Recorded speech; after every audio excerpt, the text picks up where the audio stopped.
Capítulo 2. A perseguição. Jesus revelou aos discípulos a experiência de seu povo desde o momento em que ele seria levado ao céu até a ocasião de seu retorno em poder e glória. Vendo o futuro distante, os olhos de Jesus detectaram a tempestade impetuosa que assolaria seus seguidores nas eras seguintes de perseguição. Mateus 24, 9, 21 e 22. Os seguidores de Cristo devem trilhar o mesmo caminho de condenação e sofrimento que o Mestre percorreu. O ódio pelo nascimento do Redentor do mundo será demonstrado contra todos os que creem em seu nome. O paganismo previu que, se o Evangelho triunfasse, os próprios templos e altares seriam destruídos. Por este motivo, convocou suas forças para acender o fogo da perseguição. As posses dos cristãos eram levadas e eles expulsos de seus lares. Muitas pessoas, nobres e escravos, ricos e pobres, instruídos e ignorantes, foram mortas sem misericórdia. A perseguição começou com Nero e continuou por séculos. Os cristãos eram acusados falsamente de serem a causa de fomes, epidemias e terremotos. Em troca de dinheiro, informantes permaneciam apostos para atrair inocentes, como se fossem os rebeldes e as pragas da sociedade. Muitos cristãos foram jogados às bestas selvagens ou queimados vivos em anfiteatros. Alguns foram crucificados, outros foram cobertos com peles de animais selvagens e lançados à arena para ser despedaçados por cães. Em festas públicas, vastas multidões se reuniam para se divertir com a visão da agonia da morte dos cristãos e saudá-la com muito riso e aplauso. Os seguidores de Cristo foram forçados a se esconder em locais isolados, debaixo das colinas, fora da cidade de Roma. Longos corredores foram escavados através da terra e das pedras por quilômetros além dos muros da cidade. Nesses refúgios subterrâneos, os seguidores de Cristo enterravam seus mortos. Ali também encontraram um lar enquanto eram foragidos. Muitos se lembraram das palavras do Mestre, de que deveriam se alegrar quando fossem perseguidos por Cristo. Grande seria seu galardão no céu, pois estavam sendo perseguidos da mesma maneira que os profetas antes deles. Mateus 5, 11 e 12. Cânticos de triunfo se erguiam no meio das chamas crepitantes. Pela fé, os mártires viam Cristo e os anjos olhando para eles com o mais profundo interesse e aprovando sua firmeza. Uma voz vinha do trono de Deus: seja fiel até a morte e lhe darei a coroa da vida. Os esforços de Satanás para destruir a igreja de Cristo, usando violência, foram em vão. Ele podia até matar os obreiros de Deus, mas o evangelho continuava a se espalhar e seus seguidores aumentavam. Certo cristão disse: quanto mais nos ceifam, mais crescemos em número. O sangue dos cristãos é semente. Por esse motivo, Satanás fez planos de guerrear com maior sucesso contra Deus, fincando seu estandarte dentro da igreja cristã, a fim de obter por meio do engano aquilo que não conseguiu pela força. A perseguição terminou. Em seu lugar vieram os atrativos da prosperidade e das honras mundanas. Os adoradores de ídolos começaram a aceitar parte da fé cristã, ao passo que rejeitavam verdades essenciais. Professavam aceitar a Jesus, mas não tinham convicção do pecado e não sentiam necessidade de se arrepender, nem de mudar o coração. Com algumas concessões de sua parte, propuseram que os cristãos transigissem também, a fim de que todos se unissem na mesma plataforma da crença em Cristo. A igreja estava em terrível perigo. Prisão, tortura, fogo e espada eram bênçãos em comparação com isso. Alguns cristãos permaneceram firmes, outros eram favoráveis à modificação da fé. Sob o manto de um suposto cristianismo, Satanás ganhou entrada na igreja a fim de corromper a fé. Por fim, a maioria dos cristãos consentiu em abaixar os padrões. A união entre cristianismo e paganismo foi estabelecida. Embora os adoradores de ídolos professassem se unir à igreja, ainda se apegavam à idolatria. Simplesmente mudaram os objetos de adoração para a imagem de Jesus e até mesmo de Maria e dos santos. Doutrinas falsas, ritos supersticiosos e cerimônias idólatras passaram a fazer parte da fé e adoração da igreja.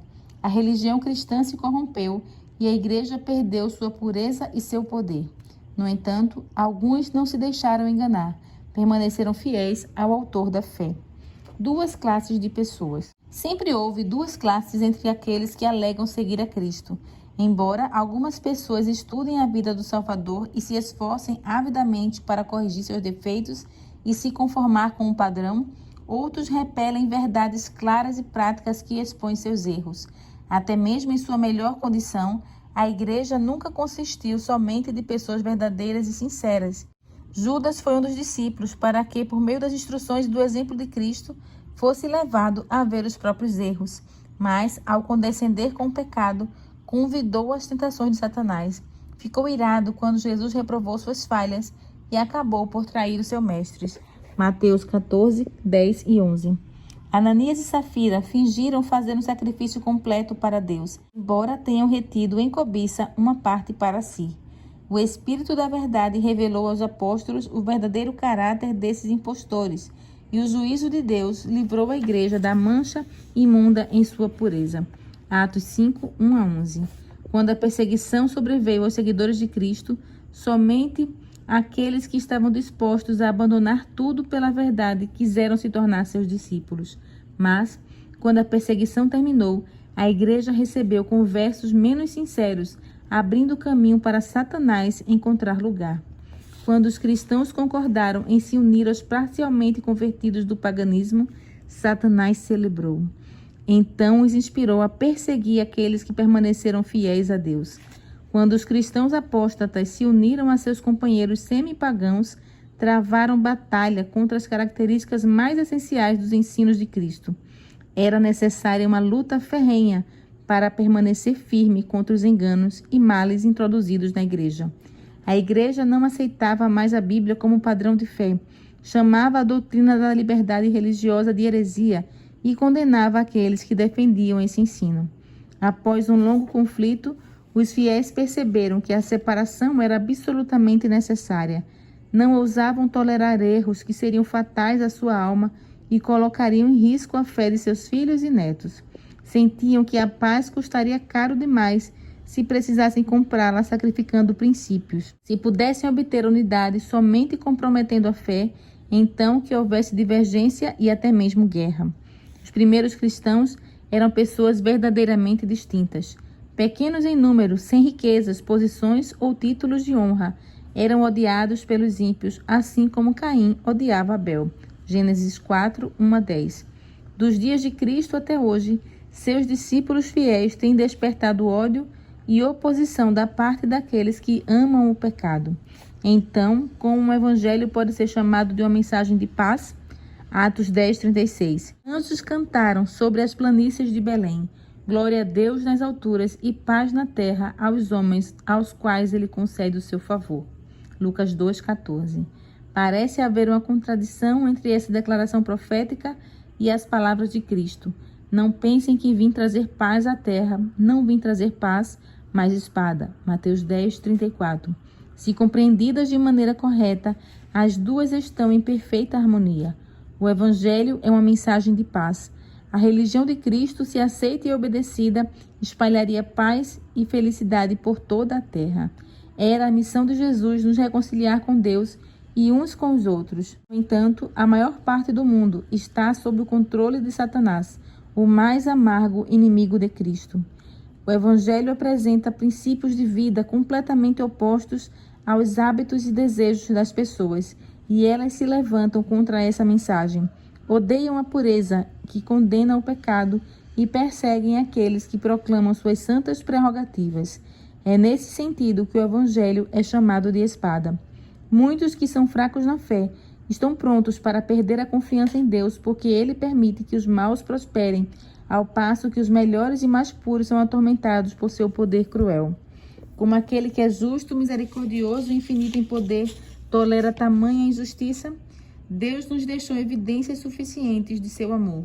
Não devemos duvidar de sua bondade por sermos incapazes de entender suas obras. O Salvador disse: lembre-se das palavras que eu lhes disse. Nenhum escravo é maior do que o seu senhor. Se me perseguiram, também perseguirão a vocês. João 15, 20. Aqueles que são chamados a suportar a tortura e martírio estão apenas seguindo os passos do amado Filho de Deus. Os justos são colocados na fornalha da aflição para que sejam purificados. Seu exemplo convence os outros da realidade da fé e da piedade e sua vida coerente condena os ímpios e os incrédulos. Deus permite que os maus prosperem e revelem o ódio que sentem pelo Senhor, para que todos possam reconhecer sua justiça e misericórdia quando ele os destruir por completo. Deus punirá cada ato de crueldade contra seus fiéis, como se tivesse praticado contra o próprio Cristo. Paulo declara: todos os que desejam viver piedosamente em Cristo Jesus serão perseguidos. 2 Timóteo 3, verso 12. Então, por que a perseguição parece estar adormecida? O único motivo é que a igreja se conformou ao padrão do mundo e por isso não desperta oposição. A religião em nossos dias não é a fé pura e santa de Cristo e de seus apóstolos. Como as pessoas são indiferentes às verdades da palavra de Deus, como há tão pouca espiritualidade vital dentro da igreja, o cristianismo é popular no mundo. É só haver um reavivamento da fé da igreja primitiva que os fogos da perseguição serão acesos novamente.